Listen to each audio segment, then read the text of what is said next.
बोले लिंगराज महाराज की जय।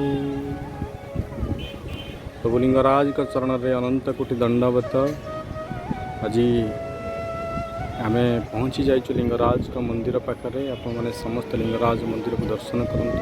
प्रभु लिंगराज को दर्शन करने सहित जदि शास्त्रवाणी जदि आप लिंगराज महाराजंकर पवित्र नेत्र को दर्शन करेंगे, बाना को दर्शन करेंगे, ताले से फल मिलता है। तो लिंगराज मंदिर होशार समग्र विश्वर भारतर एभली एक शैवपीठ जो प्रभु देवदेव महादेव सहित पालन करता विष्णु पूजा पाती। सबु जगार त्रिशूल देखी थे कि लिंगराजंकर ये जो लिंगराजकर देखु बाना पाखे प्रभु श्रीरामंकर तीर लगी।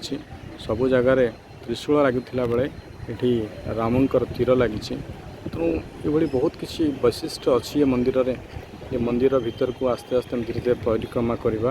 तेणु आज सर्वप्रथम आज पवित्र सोमवार रे लिंगराजकर बाना दर्शन करूँ। लिंगराजकर मंदिर आगे आप देखु गोटे पोखरी अच्छी, जो पोखर ना हूँ देवी पादहरा, जो जगार स्वतंत्र कथा रही। जो कथा आगामी अध्याय आम आप पहुँचू देवी पादहरा जो पोखरी किभली भाव सृष्टि है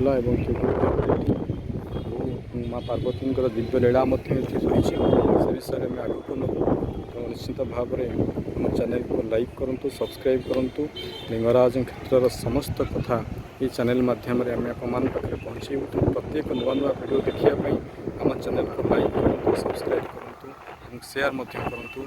प्रभु लिंगराज आप सब मनस्कामना पूर्ण करूँ। आज पवित्र सोमवार रे तो समस्त मनस्कामना पूर्ण हो। जय प्रभु लिंगराज।